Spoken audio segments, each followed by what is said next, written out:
todos y bienvenidos de nuevo a mi canal. Soy Alba Fierro de la Fuente, profesora de secundaria, y he decidido crear una serie de vídeos explicando cómo me preparé para aprobar a la primera las oposiciones de profesorado de secundaria en la especialidad de inglés. En este vídeo en concreto voy a hablar sobre cómo abordé el examen de los temas teóricos, cuál fue mi preparación y método de estudio, qué problemas me surgieron por el largo y tedioso camino, y entre otros mencionaré también consejos útiles para sobrellevar mejor el proceso de oposición. Te pongo en contexto. En 2023 y después de 2 años de estudio, convocaron oposiciones en Cataluña y me presenté.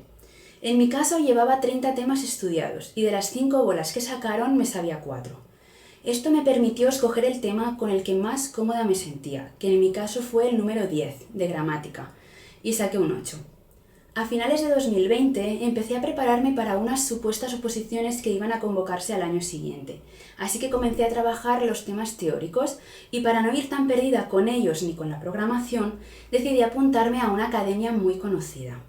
Finalmente las oposiciones no se convocaron, pero lejos de ser una desgracia, esto fue obviamente una suerte, ya que me dio la posibilidad de prepararlas más tranquilamente teniendo en cuenta que debía combinarlo con el trabajo en el instituto. Por un lado, el hecho de apuntarme a una academia me fue bien para situarme y conseguir material a partir del cual confeccionar mis propios materiales. Sin embargo, por otro lado, notaba que el método de estudio era lento y no se adaptaba a lo que yo necesitaba. Así pues, y sabiendo que las oposiciones se retrasaban, me di de baja y decidí continuar por mi cuenta. Finalmente, en 2022, se aprobó la convocatoria de oposiciones para el año siguiente. Continué preparándome sola a excepción de los últimos meses, que realicé un curso online intensivo de 3 sesiones con un preparador. La verdad es que lo aproveché muchísimo y aunque era un preparador de otra especialidad, sus materiales, consejos y planificación para abordar todas las partes de la oposición me fueron genial y llegué confiada a los exámenes. Voy a hablar ahora sobre cómo me organizaba y cuál fue mi método de estudio principal. ¿Cómo estudié? Primero conseguí material de distintas fuentes para crear el mío propio. Es extremadamente importante, si el tiempo te lo permite, crear tu propio material, puesto que a medida que vas trabajando en él ya estás estudiando y esto te va a facilitar una futura comprensión e interiorización del contenido. ¿Cómo trabajé cada tema? Pues bien, una vez tenía el tema delante, lo iba leyendo y subrayando, y a partir del subrayado redactaba con el ordenador mi propio tema, complementándolo siempre con información y material extra, fotografías, esquemas. Como ya he mencionado anteriormente, pude prepararme 30 temas. Si te interesa adquirirlos, en la cajita de descripción está el enlace a mi blog personal. Ahí encontrarás un tema de muestra gratuito y podrás contactarme para conseguir el resto. Para los temas de didáctica y gramática, usé bastantes páginas web o incluso vídeos resumen de YouTube que me ayudaron a entender mejor ciertos conceptos un poco enrevesados. Para los temas de historia me fueron muy útiles vídeos de YouTube que trataban el tema en cuestión e infografías que encontré en Pinterest. Por último, para los temas de literatura me fue muy bien escuchar el podcast Un libro, una hora, de la cadena SER, que es una delicia de podcast sobre literatura universal muy bien comentado y teatralizado, dirigido por Antonio Martínez Asensio. También me fueron muy prácticos vídeos de YouTube con resúmenes de las obras, ver la versión cinematográfica de los libros en cuestión y las infografías que encontré en Pinterest o Course Hero. La mayor parte del tiempo me dediqué a ir resumiendo los temas. No fue hasta la recta final, en el último mes del proceso más o menos, que me puse a estudiarlos seriamente de pe a pa. Fue muy intensivo, ya que iba a tema por día, pero me sirvió para tenerlos bien frescos de cara al examen. Además, el hecho de haberlos trabajado tanto a lo largo de los meses me ayudó a poder memorizarlos con más facilidad, ya que no me encontraba el contenido por primera vez. Cuando notaba que alguna sección de algún tema me costaba más, utilizaba flashcards para apuntarme resumidamente el concepto que me fallaba y lo iba repasando a lo largo del día, en el autobús, en los descansos entre clase y clase, e incluso los metía en un portafolio y me los llevaba a la ducha. Como ves, y seguramente puedes comprobar en tus propias carnes, la oposición te absorbe a niveles indescriptibles e inimaginables. Pero bueno, todo termina pasando, te lo aseguro. Fue también durante este último mes y a medida que iba memorizando los temas que me hice a mano esquemas muy generales de cada tema, Me ocupaban solo una cara de la página y me fueron de gran utilidad, ya que aprendiéndome ese esquema podía desarrollar extensamente todo el tema.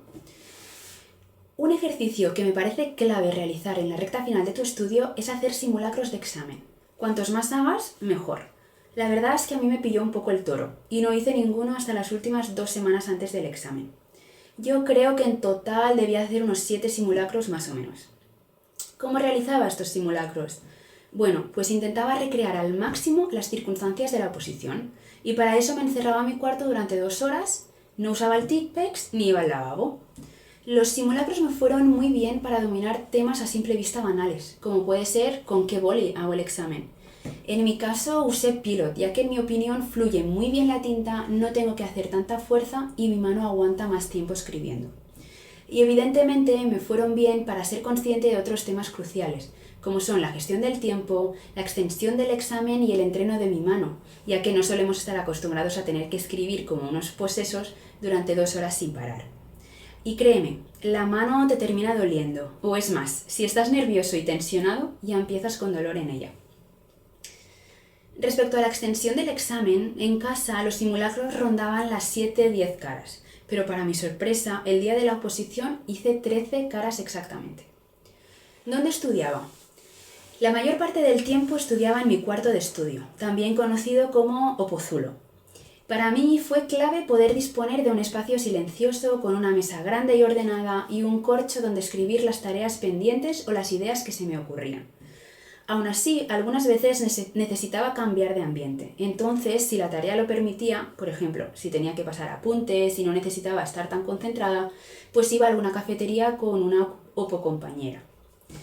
Otras veces, cuando me notaba estancada en mi casa, pues me iba a la biblioteca. ¿Cuándo estudiaba? Intenté infructuosamente crearme un calendario personal de estudio fijo e inamovible. Sin embargo, como cada semana era distinta, porque había claustro, o alguna salida, o alguna visita en casa, siempre me tocaba cambiarlo y readaptarlo. De hecho, esto me agobiaba bastante, porque me daba la sensación de no ser consistente en el estudio. Pero bueno, al final, para no desesperarte más de la cuenta, es importante aceptar la variabilidad y ser capaz de adaptarte al cambio constante. La verdad es que con el trabajo en el instituto no podía hacer gran cosa entre semana. Como máximo me llevaba algún tema y lo iba leyendo en el trayecto al centro. Realmente cuando más aprovechaba eran los fines de semana, ya que intentaba hacer mínimo un tema entero, o si estaba inspirada y poco cansada, 2.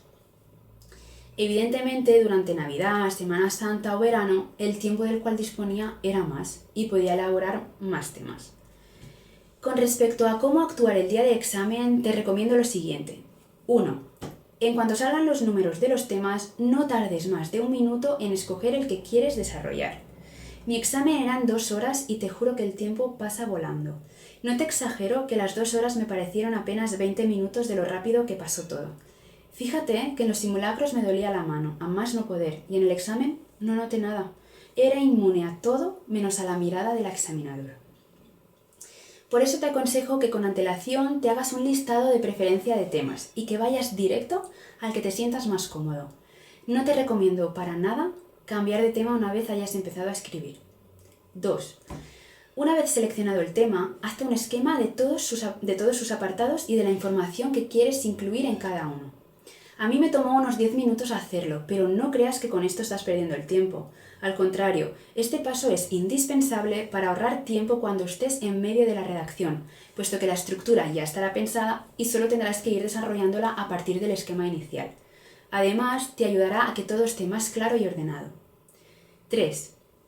Te aconsejo también gestionar bien el tiempo para tener mínimo 5 minutos al final, para comprobar que todo está correcto, para hacer el índice, para asegurarte que las páginas están bien numeradas, etcétera, etcétera. 4.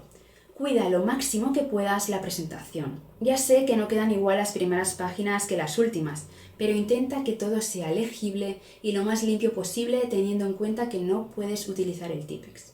5. Mi recomendación es que la noche anterior al examen comas ligero y algo que sepas que te sienta bien. No te la juegues comiendo cosas que te pueden hacer descansar mal o que te pueden hacer estar indispuesto al día siguiente. Yo, por ejemplo, recuerdo que me hice una tortilla y una crema de verduras. Es aburrido, pero seguro. 6. Te sugiero que dejes de beber agua 1 hora antes del examen mínimo. Así te aseguras que no tendrás la necesidad de ir al lavabo durante el examen y vas a poder estar más cómodo y tranquilo. 7. Aunque en general en todas las aulas hay reloj, llévate uno analógico de muñeca para controlar bien el tiempo. Por si acaso no lleves uno digital ni mucho menos el móvil. 8. Si quieres, llévate una botellita de agua para ir refrescándote la boca, aunque ya te digo que no vas a tener tiempo para hacerlo, pero seguro que a la salida te va bien. 9. Llévate bolis de sobra sí o sí. Yo me llevé 5, por si las moscas. 10. Tráete un amuleto si quieres. Yo lo hice. Lo tenía en el bolso y para la defensa hice lo mismo, la verdad. Más allá de saber cómo actuar en el examen, ten en cuenta que una oposición es una carrera de fondo en la que no ves resultados de un día para otro, sino más bien al final del proceso. Lo importante pues es ir haciendo, siendo lo más constante posible, y ya verás que todo el trabajo converge en un resultado final satisfactorio. Es como un puzzle en el que al final todas las piezas encajan. Por mucho que sacarte tu plaza te parezca un sueño o una meta inalcanzable, no desistas, todo llega. Si el resto pudo, tú también. No lo dudes nunca. En mi caso no dudé. Intentaba quitarme cualquier presión, pero debo reconocer que junto con otras cosillas sufrí meses de ansiedad que me hicieron replantearme el seguir estudiando. Por eso, por ejemplo, si el examen era en julio, en marzo tuve que hacer un parón. Frené en seco y no toqué nada de las opos durante ese tiempo. Desconecté y no lo vi como un fracaso o ir hacia atrás, sino como una oportunidad para descansar y coger carrerilla. Prepárate cuantos más temas mejor. La suerte existe, sí, te puede tocar un tema u otro, pero lo que está claro es que cuantos más estudies, más probabilidades de que te toque un tema que te sepas. Y eso no es suerte, eso es trabajo y dedicación. Tampoco te compares ni escuches en exceso al resto de tus compañeros. Piensa que cada uno tiene una situación laboral y personal diferente. Yo, por ejemplo, tenía compañeros en el instituto que parecía que dominaban a la perfección todo el temario y que iban muy bien de tiempo. Pero en el momento de la verdad saqué mejor nota yo. No por mucho hablar o alardear de tus apuntes te va a ir mejor la oposición. Céntrate en ti y confía en tu trabajo. Seguro que lo estás haciendo bien, como todo lo que has hecho hasta ahora. Bueno, y habiendo dicho todo esto, ahora sí, espero que este vídeo te haya ayudado a situarte dentro del mundo de las oposiciones de profesorado, que hayas podido coger ideas o que veas que, como tú, muchos antes han pasado o están pasando por lo mismo. Aprovecho para sugerirte que en caso de que creas necesitarlo, tienes la posibilidad de adquirir los 30 temas que me preparé, la situación de aprendizaje que elaboré u otros materiales accediendo a mi blog. Tienes el enlace en la cajita de descripción. Cualquier cosa, no dudes en contactarme por aquí o en mi correo, que también encontrarás aquí abajo. Muchas gracias y mucha suerte.